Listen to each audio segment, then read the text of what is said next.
There we go. Okay, so welcome aboard, everybody. My name is Doobyis. This is an offshoot to my mix show after the smoke is clear. This segment I like to call Fly In Formation. I've been talking to artists from across the country a little bit about, their new projects, obviously, as well as kind of their local scenes. I figured, through the first two seasons of doing After the Smoke is Clear, I'm playing a ton of music from across the country, and I feel like a lot of these artists might not necessarily be aware of each other. Or maybe their fan bases might not be aware of each other. So I just kind of decided, all right, well, why don't I see if people want to talk to me about it, and we can get into it a little bit and maybe put some spotlight on each different scene across the country, maybe just help share some fan base, that type of thing. So today with me, I've got Rubix and Fallennwall, who just put out an album. They're based out of Calgary. At least I think both these guys are in Calgary. I'll let them tell it in just a sec. But and the new album is called Shadows Work. It's, I think, a 7 or 8 track little project and really solid work. I listened to it just recently and was really impressed with it. So suggest everybody go and pick that up. But without further ado, we'll just get into it. Do one of you guys want to tell me about the album? You want to give me an elevator pitch for it, Rubix? Okay. First of all, thank you, Doobyis, for having us on your show. Hey, yeah. Much respects to everything you've been doing, and all the stuff that you've been contributing to our hip hop scene in Canada in general. So thank you, man. Hey, it's the least I can do. Yeah, but Shadows Work. So elevator pitch, like it's a project that has beats that are I don't know, like not your average like hip hop beats. At least with the sounds that were used, and just the vibe. Like this project, I really wanted it to be like super, like just hard hitting beats, bassy, dirty, and not your average, dirty hip hop beat. Like this shit I had the, music festival community in mind. You know what I mean? Yeah. I know there's a lot of bass teams out there, and I love that shit. So, I heard Matt's beats for the first time before, and I was just like, dude, yo, I fuck with this. This is the shit.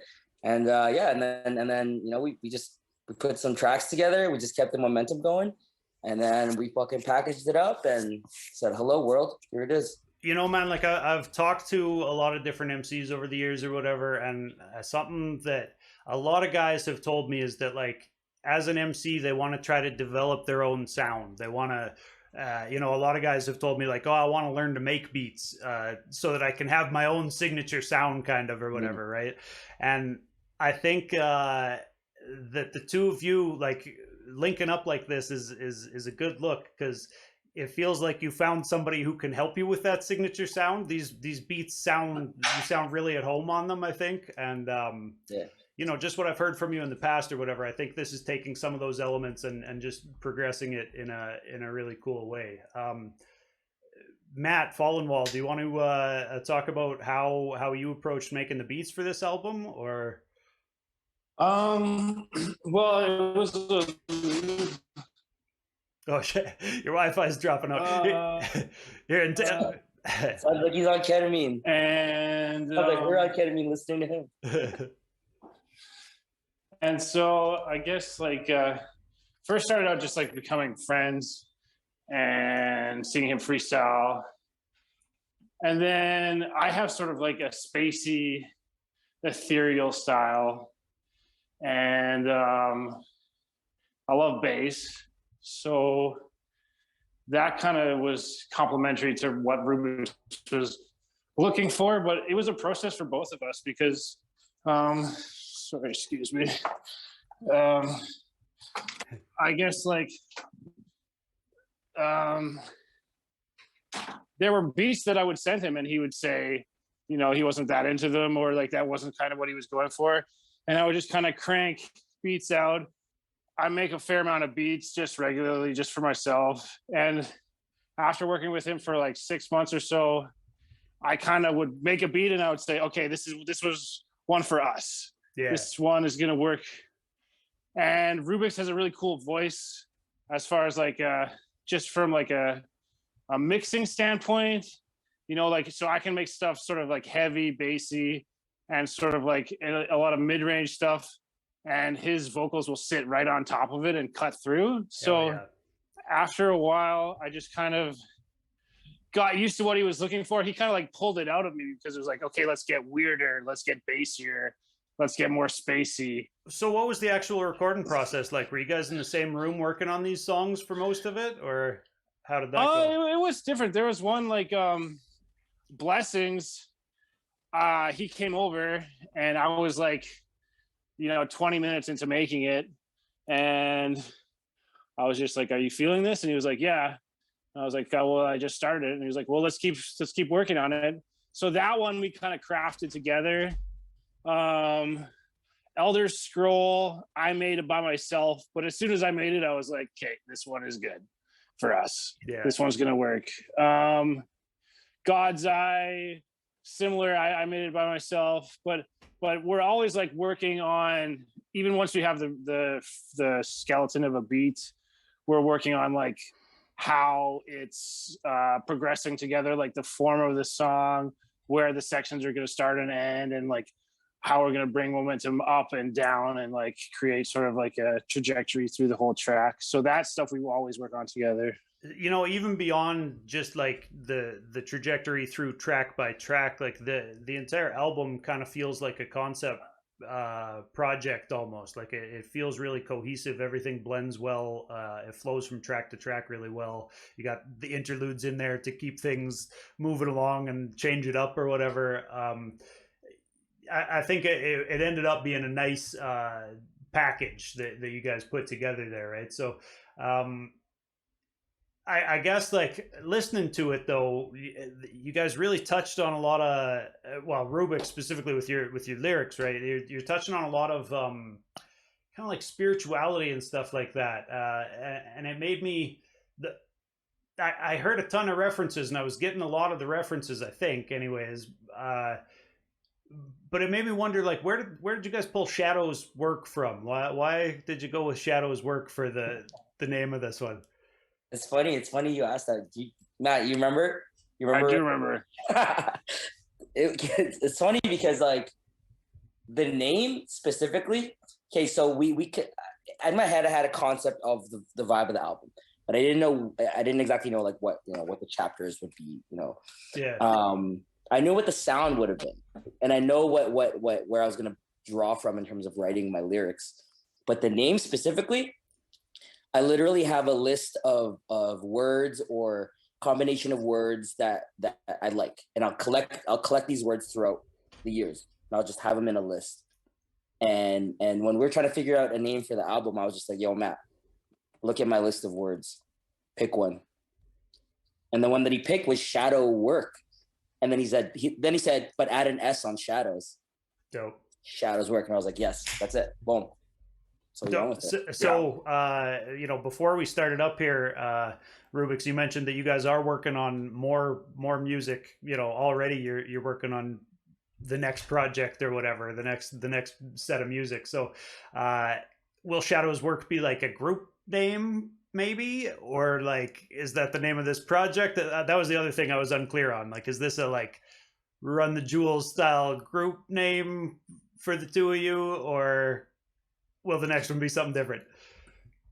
Yo, I personally kind of view it as like that. Yeah, like Run the Jewels style group name. Like every time me and Matt do something, yeah, it's Shadow's Work. I like it as a group name, honestly. Like, yeah, it's a dope group name. Good either way, but yeah.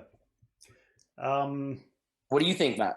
Yeah, no, I thought that's what we were doing already. Right on. No. Good to help solidify that. Yeah. Yeah, cool.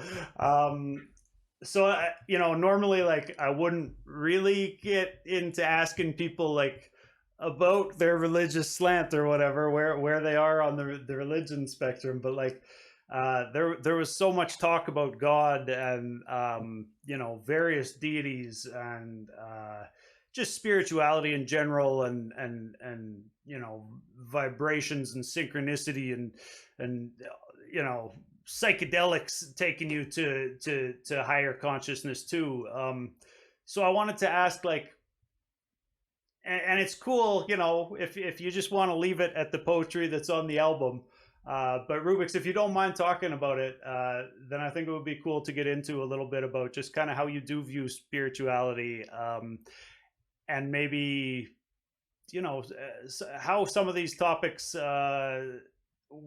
were something you decided to rap about, because it's a little bit off the beaten path for what people are typically talking about in their raps a lot of the time, right? Hell yeah, hell yeah. So I mean, I personally, I grew up Roman Catholic, but as of right now, I do not prescribe to any religion. Yeah, I don't belong to any religion. I see, you know, truth in all religions, and I see beauty in all of nature, and I see the connection in all of nature. And I understand that I'm just a human, and there's things that are bigger than me that exist in this universe, you know? And I'm humble enough to be like, yo, those things that are bigger than me in this universe, I will yield to you. I'm humble enough to do that, you know? And so in terms of spirituality, like, I'm not religious at all. Don't ever call me religious, but I love spirituality. I love diving into the depths of the knowledge. I love learning about the history of it. And I especially love finding out the connections between all spiritual expressions, because there's that common connection there. It really translates in the lyrics, man. Like, I didn't want to be presumptuous and come forward saying that it seems like you're drawing from a lot of different religions or whatever, but yeah, you definitely hear a lot of references across the various religions there. The other thing, like, even right in the intro, that I wanted to ask you guys about, you know, the intro kind of sets you guys off on a journey or whatever as a pair of heroes or whatever, traveling the soundscape. And I dig it. I like that vibe. It's very, I don't know, RPG, anime, D&D tease going on there. And the hero's journey is like a classic concept for an album or anything. But the thing that caught me there was like, and LSD at the end of that intro. And I was like, oh, okay, so like, how trippy are we about to get here? Like, so I guess, like, how do, because that wasn't the only psychedelic mentioned, you know, in the lyrics or whatever either. Even just in this interview you've mentioned, it sounds like he's on ketamine. So like, how much do mind-altering substances play into the creative process? For me, it plays a big role, because when I'm on psychedelics, it's like I go through like a whole life journey, externally, internally, you know what I mean? So those experiences themselves, like, they impact just like how I view the world. You know, I'll come out of an experience feeling like, wow, I literally felt my connection to that tree, like, literally. Yeah. You know what I mean? And so, like, I can't come back to the normal world, you know, after experiencing that. I can't come back to the normal world and be like, oh yeah, you know, there's nothing, whatever, everything's whatever. Like, I can't. It expands my mind. And so that's why with this project, I wanted to draw a lot from, like, a lot of my spiritual expansion that I've experienced in the last bit of my life, you know. And I also wanted to have like spirituality and like party vibe mixed together. Yeah. You know what I mean? That was my intention. That spiritual expression plus the party vibe mixed together. Like, that's what I'm trying to resonate with. I think it worked, man. I think the festival crowds are gonna love the tracks that you guys have on there. Like, if you get out and get to perform that, because the thing about a lot of those kind of EDM festivals is that there's this like prevailing culture of just like shared love and shared unity and acceptance or whatever, and all these ideas mashing together, you know. So I think a lot of the content on your album hits that right on the head, and is going to be a good fit out there. Do you guys have festivals booked? Do you got shows coming up that we can plug?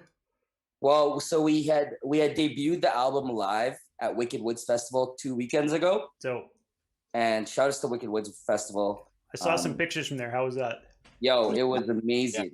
Yeah, they loved it. They got down. They were dancing the whole time. They were all weekend. I was getting props on Fallennwall's beats. You know, like, people coming up to me and just being like, "Holy fuck," you know, like, and I loved it. And You know, like that's all I want. You know what I mean? I just want people to dance to it. You know, like they could pick up the lyrics later on. Sure. You know what I mean? When they listen back to it, but the vibe and just the dancing and just getting lost in the music, Fallennwall's beats are perfect for that, especially on the systems used at festivals. You know, like you got big ass fucking banging speakers out there, and it's great.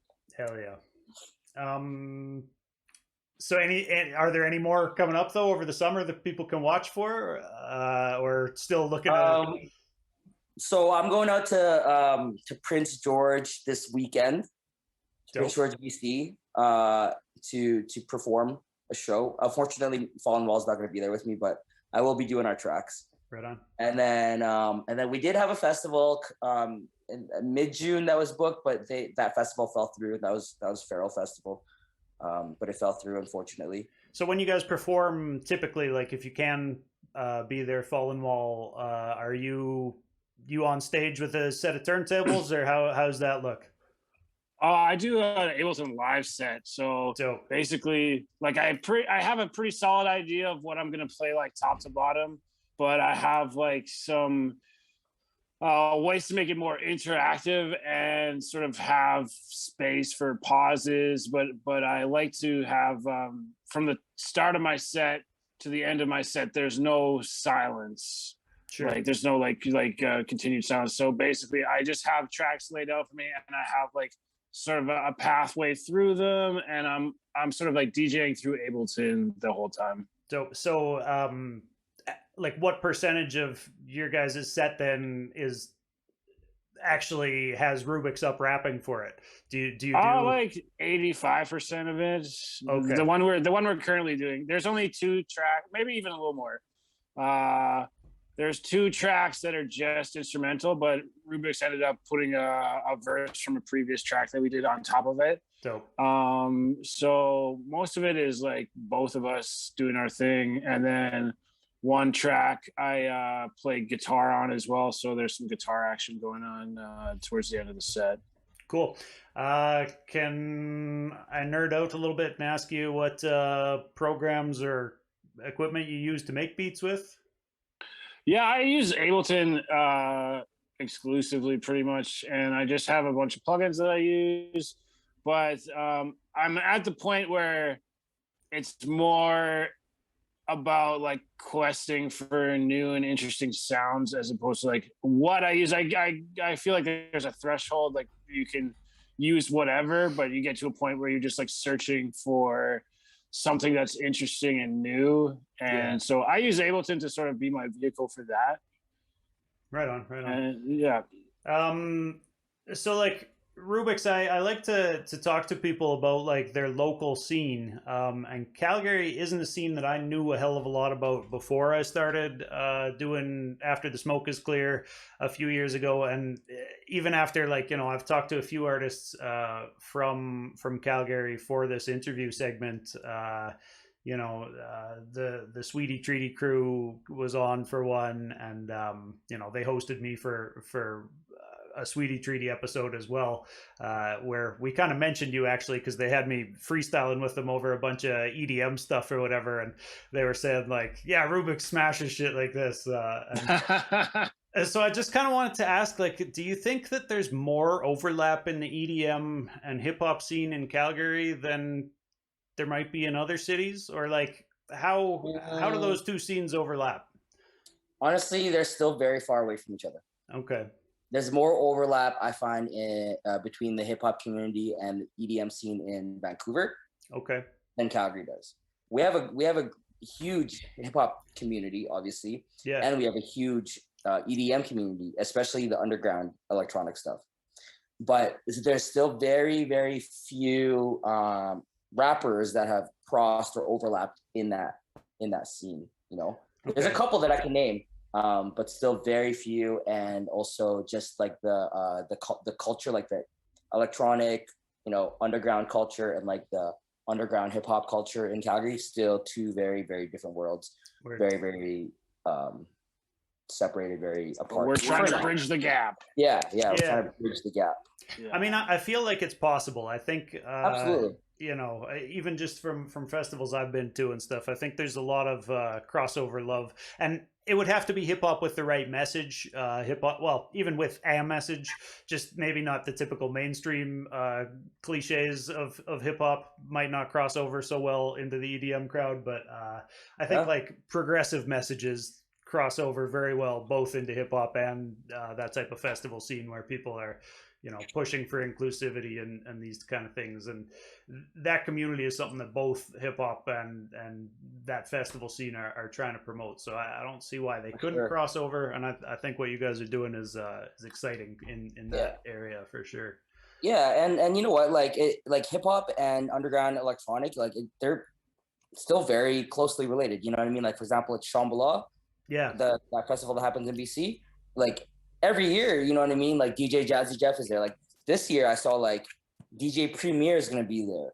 Jazzy Jeff is going to be there. Charlie Tuna is going to be there. And they got Premier at Shambhala this year? That's wild. Yeah, yeah. Chemist is going to be there. And that's like as purest hip hop as you can get, Premier. Yeah, right? exactly. Like, that's there's no, he's not pandering to make music for anybody.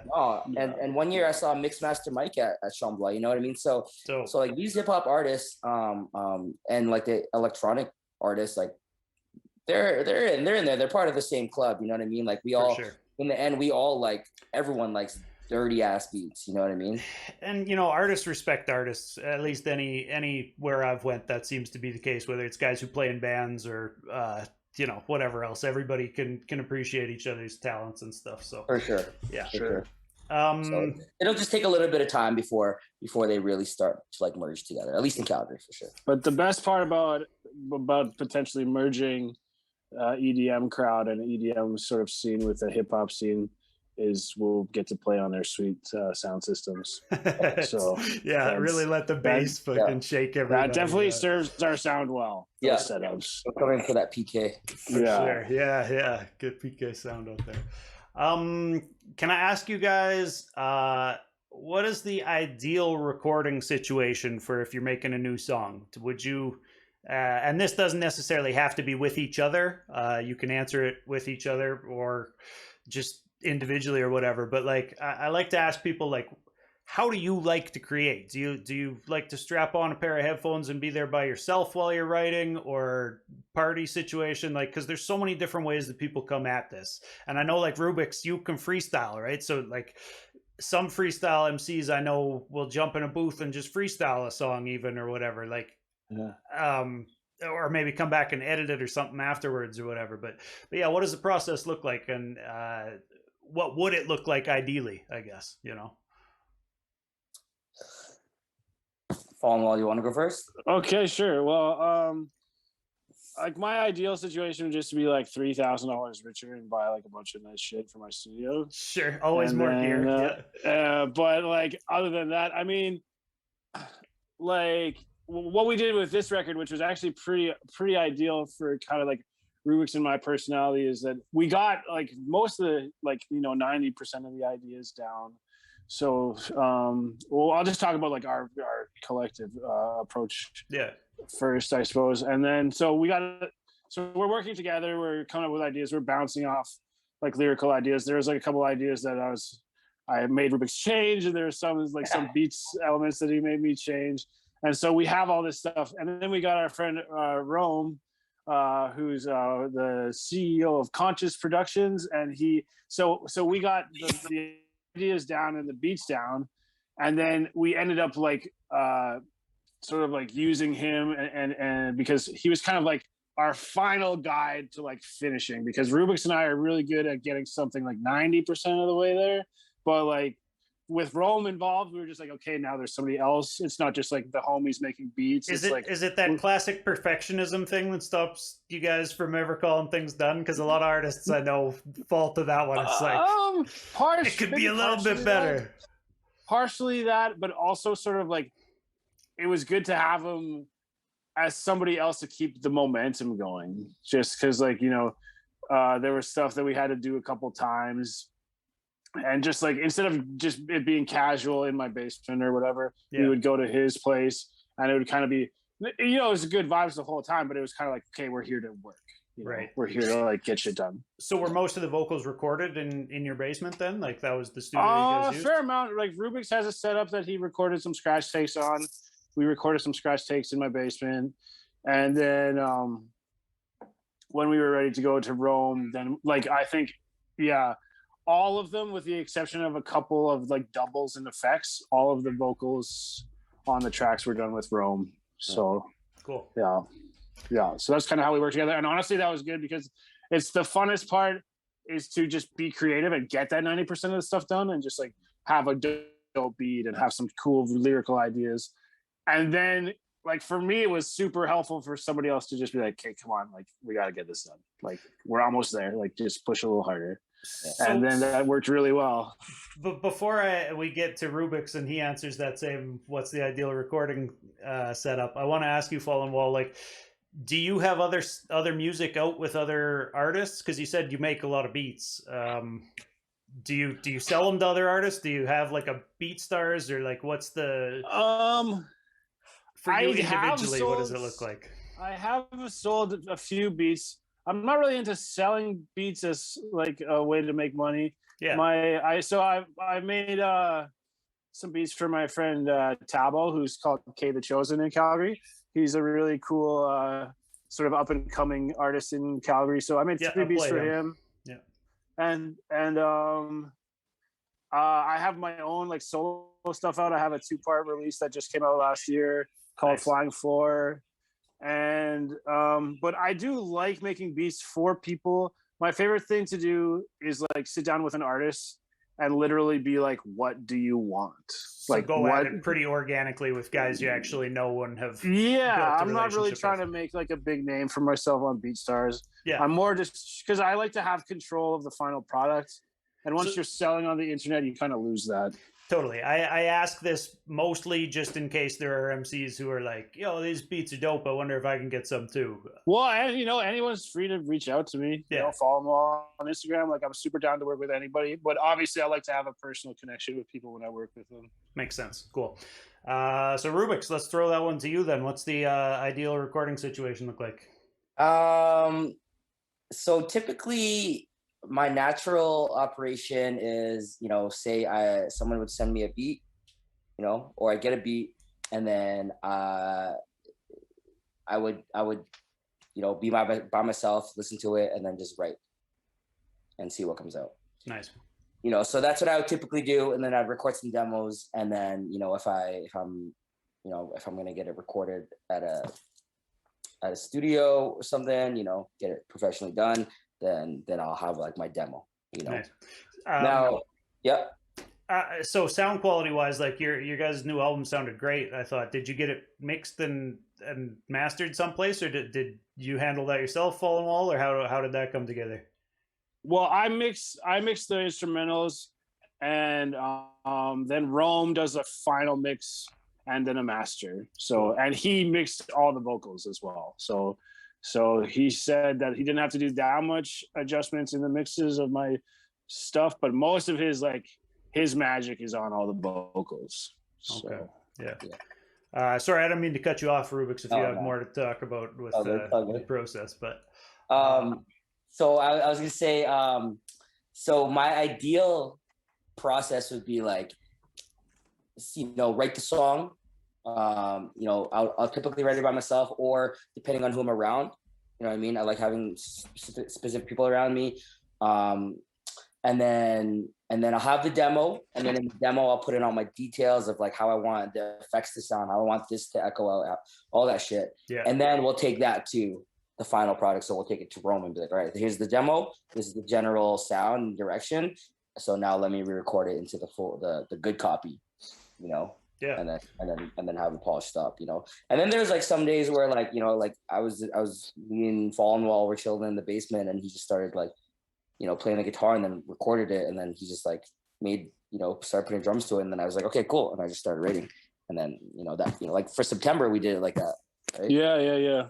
So yeah, I like trying out different processes. Yeah. But definitely like putting the beat on and just like taking some space and just like writing. That's like my most like natural state. For real. So yeah.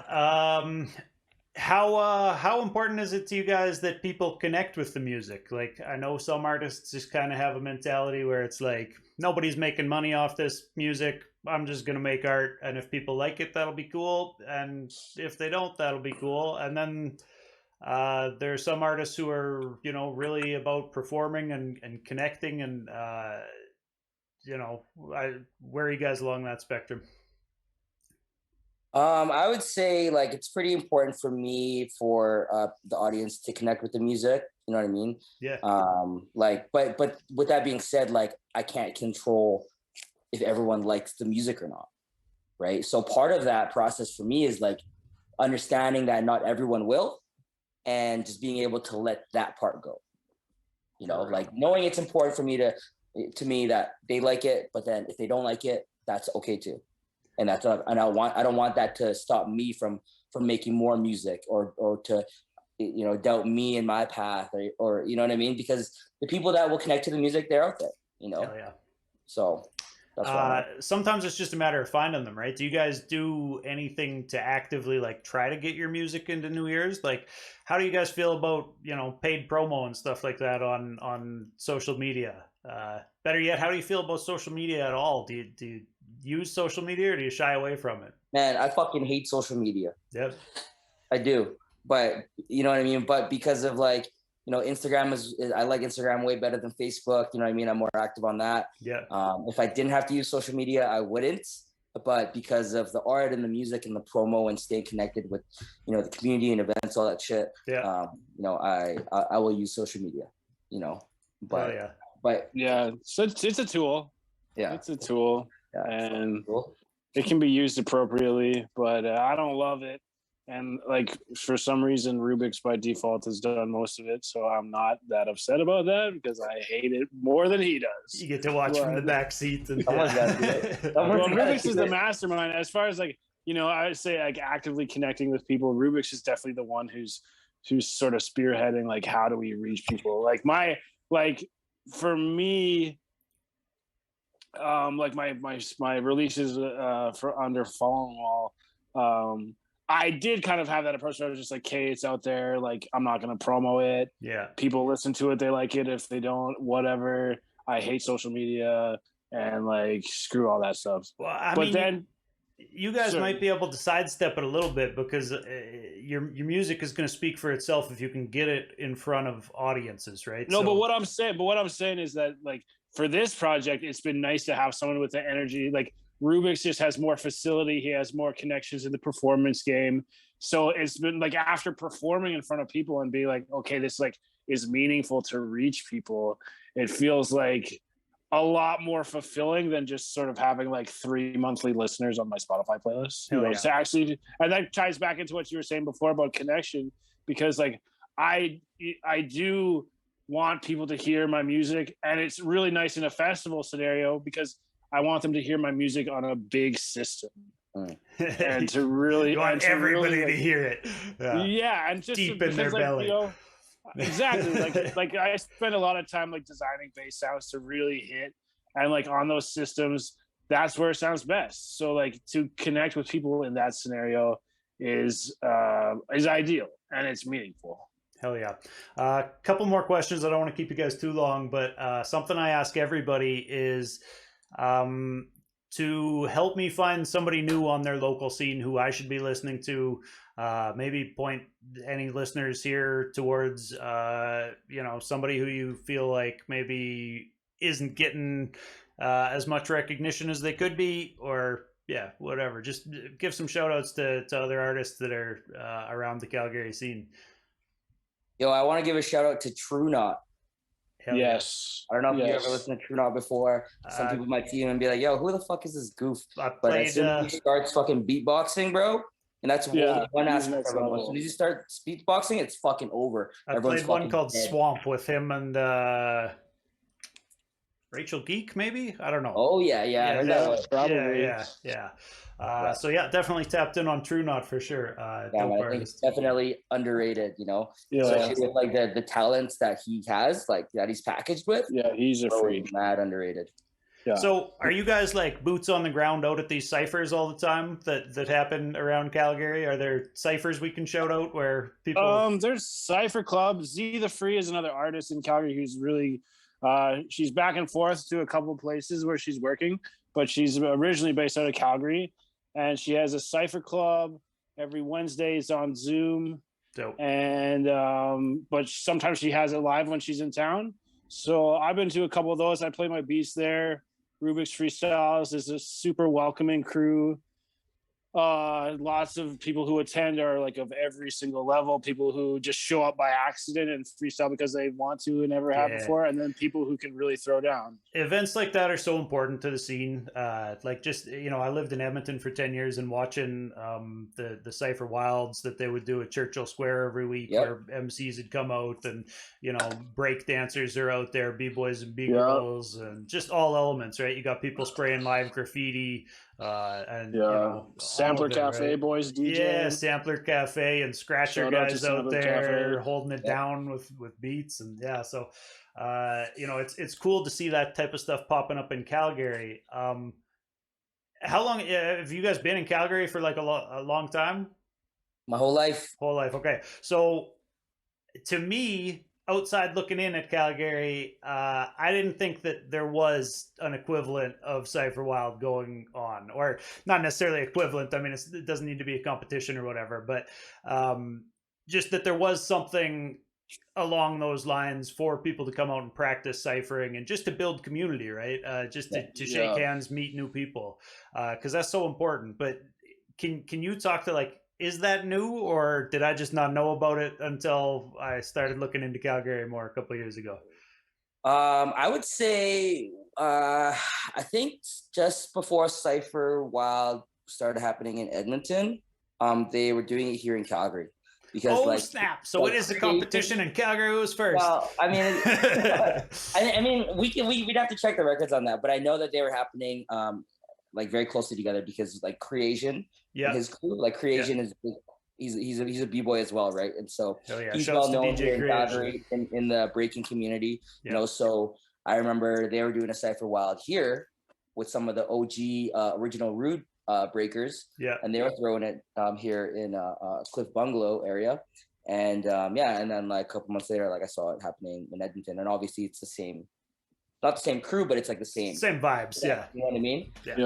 And I think though there's more, at least back then there was more rappers in Calgary, or sorry, in Edmonton, that were willing to join in like freestyle, right? Whereas in Calgary there was a point where there was like, you know, freestyle rappers were like almost few and far between, eh?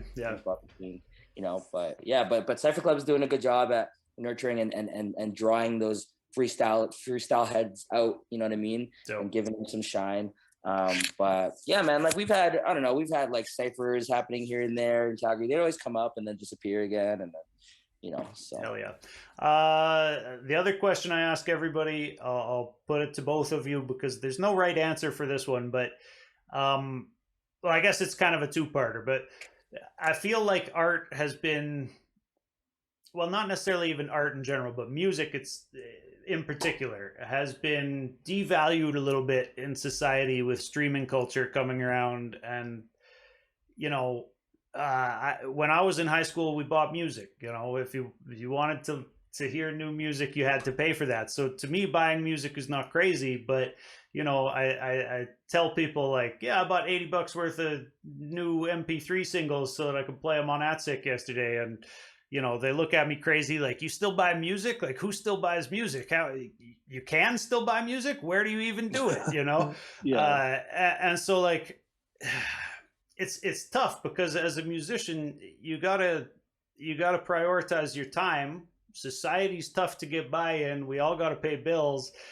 And if there's no money coming back from music, then like, you know, you get a lot of people making a lot of good art for the love of it. But I just am kind of scratching my head like, okay, but like, how do we get people to support this in a way that isn't, you know, I mean, and streams are great. Everybody loves streams, you know, but the reality is it takes 6 streams to make a penny for a Canadian artist on Spotify. So I shout that shit as much as I can to people and tell them, like, if you enjoy artist music, go buy it. You know, even if you can stream it. So what would you guys say? Well, I guess first part of that question is, do you buy music? Do you guys ever buy music? Yeah, I buy music. I definitely like. I'm a CD collector. I love CDs. Yeah. Forever will love CDs. I just love holding it. I love reading the inside and stuff. Liner notes, man. Yeah, I miss liner notes. Yeah, man. I like that shit. Now with that being said, like, has it been less accessible? Yes, because like all fucking cars these days they don't even have CD players anymore. Yeah. So that sucks. Yeah.